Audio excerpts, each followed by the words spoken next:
hello friends, आज के आमी बानाচ্ছি शाही पनीर पनीर काजू और आमी 3টে टमेटो নিয়েছি এই টুকরো আমি আদা নিয়েছি আর লঙ্কাটা আমি আমার ঝাল অনুযায়ী আমি নিয়েছি আপনারা আপনাদের ঝাল অনুযায়ী নেবেন আর কড়াই বসিয়ে দিয়েছি সাদা তেলে পনিরটাকে ভাজবো আপনারা ঘি দিয়েও ভাজতে পারেন তো আর আমি এখন পেস্ট বানাবো এই সবগুলো দিয়ে পেস্ট করে দেব আলাদা করে কাজুটাকে পেস্ট করব না কারণ আমার কাজুটা আমার ইয়েটা পেশা যাবে না ভালো করে তাই একসাথে আমি পিষে নেব এই যে পনিরগুলো ভাজা হয়ে গেছে আর এখানে পনির ভাজছি এখানে আমার পনিরগুলো ভাজা হয়ে গেছে আর এখানে ভাজছি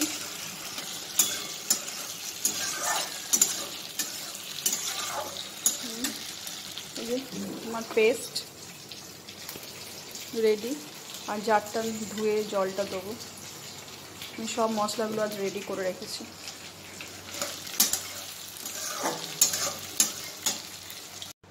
এবার এটাতে দিয়ে দেবো গোটা জিরে আমার পনিরগুলো ভাজা হয়ে গেছে এই দেখুন এখানে দিয়ে দিলাম গোটা জিরে এবার দেবো হিং এবার দেবো হলুদ সরিয়ে রেখে দিই এবার দেবো ধনে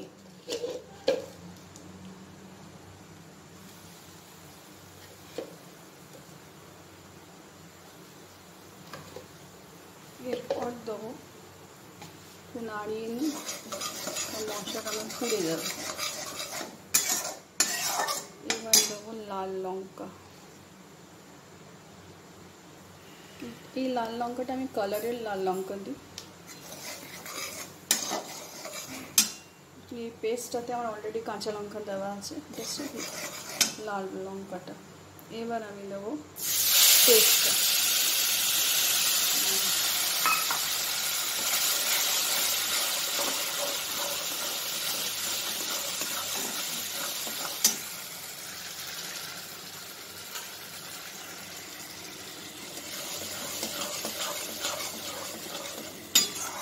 এই পেস্টটাতে বলেছিলাম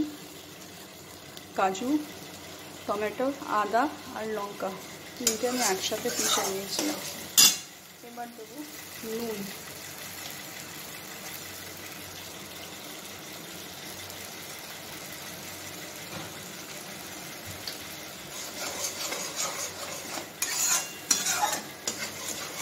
এবার মশলাটাকে একটু ভালো করে কষে নেব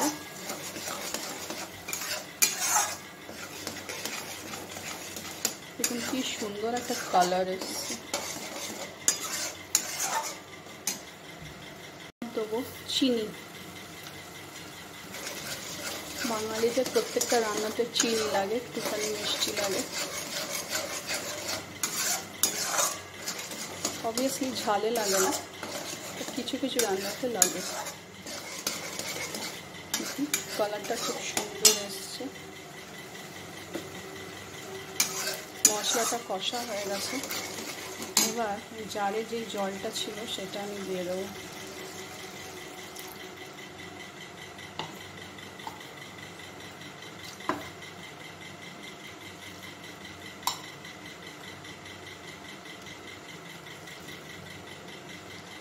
বাকি তো একটু লেগেছিল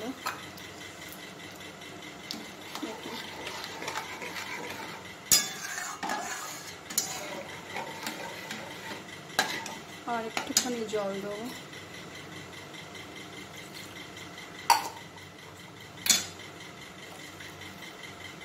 যাতে পানিরটা ভেতরে দিয়ে পানিরটা একটুখানি ফুটবে ব্যাস হয়ে গেছে এবার একটুখানি জোরে করে দিই এই যে আমার পানির সব আমি দিয়ে দেবো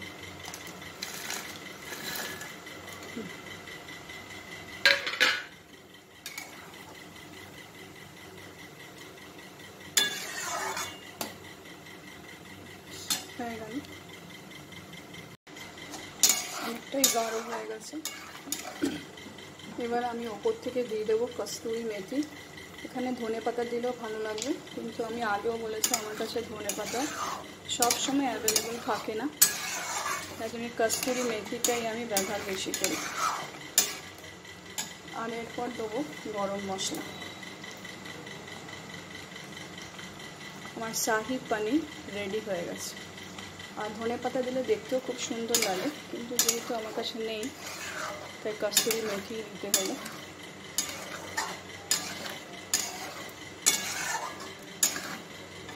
আমি গরম মশলাটা লাস্টে দিলাম,